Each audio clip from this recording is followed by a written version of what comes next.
மாம்பழம் வச்சு ரவையில் கேசரி தான் எப்படி செய்யலான்னு பார்க்கலாம் வாங்க.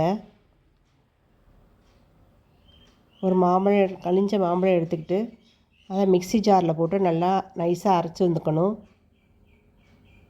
ஒரு கப் ரவை எடுத்துக்கிட்டேன்.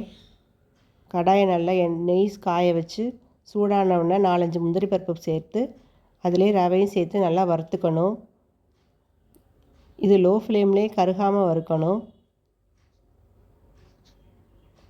அதிலேயே நல்லா சுட வச்ச தண்ணியை ஒரு டம்ளர் ரவைக்கு நான் 3 டம்ளர் தண்ணி சுடு தண்ணி சேர்த்துருக்கேன். பக்கத்துலேயே நம்ம சுட வச்சு எடுத்துக்கிட்டால் ரொம்ப ஈஸியாக இருக்கும். டக்குன்னு ஆயிரும். அது சுட வச்ச தண்ணியை நல்லா சேர்த்து மெதுவாக கட்டிப்படாமல் கிளறிட்டே வரணும். நல்லா கிளறிட்டே வந்தோடனே 1 கப் ரவைக்கு 1 கப்பு சுகர் தான் நான் எடுத்திருக்கேன். இது ரொம்ப கரெக்டாக இருந்தது ஸ்வீட்டு. இதுக்கு மேலே சேர்க்க வேணாம்.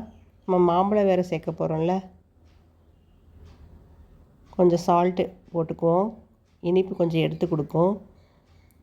அப்பப்போ கொஞ்சம் கொஞ்சம் நெய்யும் சேர்த்து நல்லா கிளறிட்டே வருவோம். கிளறிட்டே வந்தோடனே கடைசியாக மாம்பழத்தையும் சேர்த்து அதையும் சேர்த்து நல்லா கிளறிட்டே வருவோம். கொஞ்சம் நேரம் அப்படியே இருக்கட்டும் கடாயில். அது நல்லா வெந்து வந்த உடனே கடைசியாக காய்ச்சிய 2-3 டீஸ்பூன் எண்ணெயும் ஊற்றி கிளறி எடுத்து வச்சிட வேண்டியதான். இது ரொம்ப டேஸ்ட்டாக இருந்துச்சு. குழந்தைங்களுக்கு பிடிச்சிருந்தது. கல்யாண வீட்டு கேசரி மாதிரியே வந்திருந்தது. நம்ம வீட்டிலே செய்கிறதுனால கொஞ்சம் லிமிட்டடாக எண்ணெயும் நெய்யும் சேர்த்து செஞ்சுருக்கேன். பிடிச்சிருந்தா எல்லோரும் லைக் பண்ணுங்கள், ஷேர் பண்ணுங்கள். தேங்க்யூ.